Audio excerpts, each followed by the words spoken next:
Since Gojo's died, we've seen multiple characters take on true form Sukuna, such as Yuji when he hit all those black flashes on him, Yuta summoning his domain expansion on him, Maki stabbing him right through the heart and even exciting him. But ever since he's died, there's been this feeling in the fanbase that I've been seeing go around and people talk about Gojo, and it's, has Gojo become underrated? Because it depends on who you're talking to, but sometimes I see people say that even if Gojo were to come back now, he would just get one-shot insta-killed by Sukuna. But people speak as if Gojo is really weak, which I just don't think is true, and that is what I'll be discussing today. Just how underrated has Gojo become, or even has Gojo become a bit overrated by certain fans? Let's get right into it. So be sure to leave a like on the video, it helps out a lot, thank you. And of course, if you haven't already, be sure to subscribe for a ton of consistent and quality JJK content just like this. Less than 10% of people who watch my videos are subscribed, so if you love JJK, I assure you, you won't regret subscribing. And of course, thank you to the special grade members of the channel, it's much appreciated. Alright, let's get right into this, and the first thing I want to touch upon is, why am I saying that Gojo has become underrated? And it's one of those things where, when the fight with Gojo vs Sukuna was going on, Gojo, I'm not gonna lie, for a decent portion of that fight, he was dominating pretty well, but it's one of those things where you look back with the context of what Sukuna was trying to do, the game plan that he had, and all the clues that were left behind, all the breadcrumbs that GEGE left for us to find out, it was that Sukuna was just playing him from the start, which I know is a controversial take for some reason, even though it's just an objective truth, but Sukuna entered this fight with a goal in mind from the beginning, which even Gojo was questioning midway through the fight, saying, why isn't he using the 10 shadows, why isn't he selling Mahoraga? Later on we see his plan was to adapt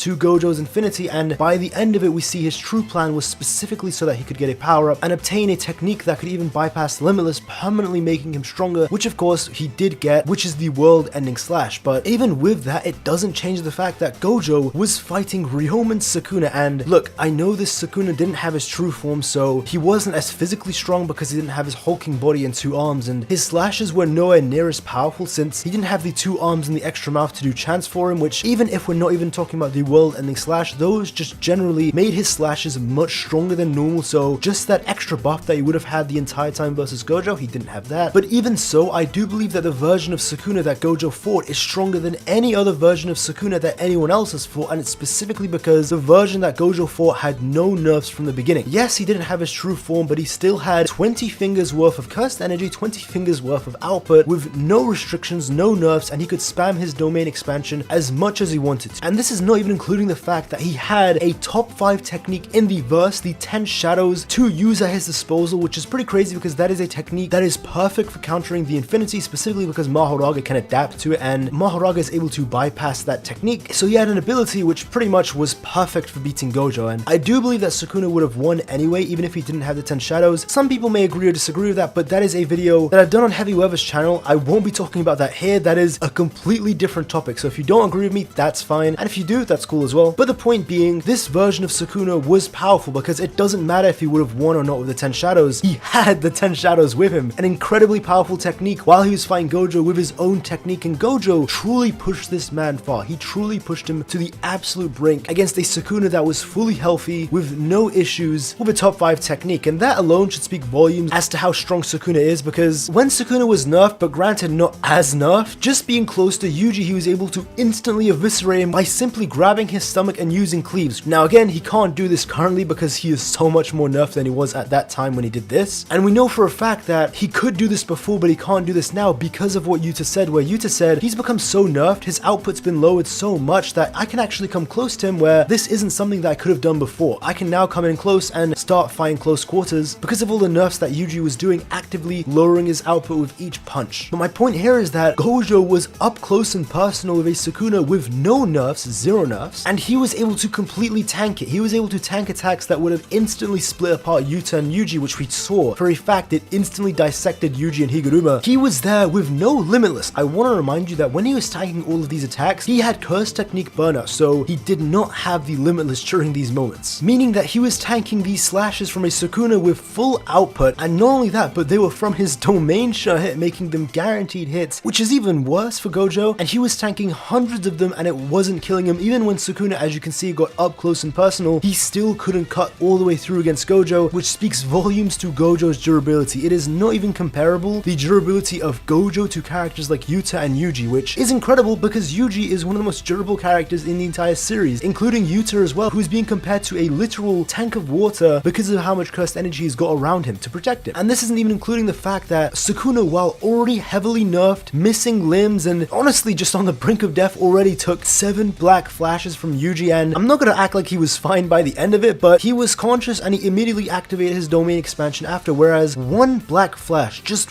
one black flash from Gojo, and he was out cold. Now it's debate on if he was fully knocked out or if he was just in the midst of losing consciousness. I know that was a heated debate for a while, but that's all it took. And I will say though, the black flash was much stronger than a normal black flash, and Sukuna, while getting hit by this black flash, was simultaneously being pulled in by the blue, making Gojo's attack stronger, and was also taking a full-on red right from the behind at full force. He was taking the entire load while getting a full taste of Gojo right up front from a black flash. So he was getting hit by blue, red, and a black flash at all sides, so that's probably why it contributes to him taking so much damage. But still, it's the fact that he wasn't nerfed to begin with, and each black flash from Yuji was heavily nerfing Sukuna. So by the time Yuji hit his 7th black flash, Sukuna was nerfed to the ground. Just again, this speaks volumes to how powerful Gojo is to other characters, and I want to say this is not to downplay other characters, especially not Yuta, Yuji, Maki, Akari. It's just the fact that Sukuna and Gojo rightfully are on a completely different level than the rest. Now I do believe that by the end of the series, Yuji will surpass Gojo and potentially even Sukuna, but I've already touched on that in some recent videos, so I won't go into that now. But one thing I do want to mention is that it does depend on who you're talking about on if Gojo is underrated or not, because there are some people who are overrating him. Now I will say the number of people who overrate him are a lot less than the people who underrate him, simply because he lost in the fashion that he did, and Gojo directly said multiple times in his own words that Sukuna is stronger than him, and he also said that he probably would have lost even if Sukuna didn't have the 10 shadows. Beside the bigger point that he outright says in his own words, "I'm glad I died to someone stronger than me," confirming that Sukuna is stronger than Gojo. So because of this, a lot of people understand that he's not stronger than Sukuna, but there are some people who overrate him, saying, "Oh, he's way stronger than Sukuna, he could have destroyed Sukuna, this, that, and the other," even though Sukuna never needed to transform, summon the flames, or use quite a lot of other things that he had in his arsenal. I mean, he still had about half of his cursed energy reserves, even after fighting Gojo, and fighting Higuruma, Kashimo, and while he was fighting Yuta, so yeah, he had a lot of cursed energy left, didn't even use his transformation that would have fully healed him, and was in a weaker form. So that's why Gojo said what he said. It does make sense, but like I said before, there are some people who think he can beat Sukuna or he would dog walk Sukuna. I don't know why people say this. The man himself said that Sukuna was stronger, so I think that's overrating him. But again, the number of people that underrate him, that number is a lot higher than the people who overrate him. Where there are currently people saying if Gojo were to come back right now, he wouldn't even be able to do anything against Sukuna, which I completely disagree with. I think if Gojo were here,